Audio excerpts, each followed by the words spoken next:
திராஷ். இந்த படத்தோட கதை என்னன்னு பாத்தீங்க அப்படின்னா, அமெரிக்காவில் ஒரு கோஸ்டல் நகரத்துல புயலோட சேர்ந்து சூறாவளியை அடிச்சு விட்டு வெளுத்துக்கிட்டு இருக்கு. அது கூடவே சேர்ந்து ஒரு 7-8 சுறா மீன்கள் ஊருக்குள்ள புகுந்துருச்சு. இந்த சுறா மீன்கள் இருந்தும் இந்த புயல் இருந்தும் நம்ம படத்தோட கேரக்டர் எல்லாம் எப்படி இந்த வெளியில வந்தாங்க தப்பிச்சாங்கன்றதா இந்த படத்தோட ஒன்லைன். இந்த படத்தோட பிளஸ் பாத்தீங்கன்னா, இந்த படத்தோட சினிமோட்டோகிராஃபி அண்ட் தொய்வான ஒரு ஸ்கிரீன் பிளே தான். என்னடா பிளஸ் சொல்லிட்டு தொய்வான ஸ்கிரீன் பிளே, ஏன்னா படம் ஸ்டார்டிங்ல இருந்து ஸ்லோவா ஸ்டார்ட் பண்ணி கடைசியில ஸ்லோவாவே முடிஞ்சிருது. எந்த ஒரு நம்ம நிறைய ஷார்க் படங்கள் பார்த்திருப்போம், அதுல நிறைய ஒரு கொடூரமான சீன்கள்லாம் இருக்கும். அந்த மாதிரி இந்த படத்துல ஒரு சீன் 2 சீன் தான் தவிர மற்றபடி படத்துல வேற பெருசா எதுவுமே இல்லை. இந்த படத்துல ஒரு கர்ப்பிணி பொண்ணு ஒருத்தவங்க இருப்பாங்க. இந்த புயல்லயும் அந்த குழந்தை பெற்றுருவாங்க.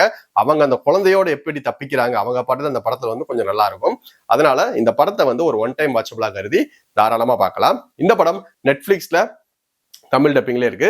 இந்த படத்தை டாமி விர்கோலாங்கிறவர் டைரக்ட் பண்ணிருக்காப்ல. சோ இந்த படத்தை வீக்கெண்ட்ல ஒன் டைம் வாட்சபிளா கருதி எல்லாருமே தாராளமா குடும்பத்தோடயே பார்க்கலாம். இந்த வீடியோ உங்களுக்கு பிடிச்சிருந்துச்சு அப்படின்னா லைக் பண்ணுங்க, கமெண்ட் பண்ணுங்க, ஷேர் பண்ணுங்க, முக்கியமா சப்ஸ்கிரைப் பண்ணுங்க.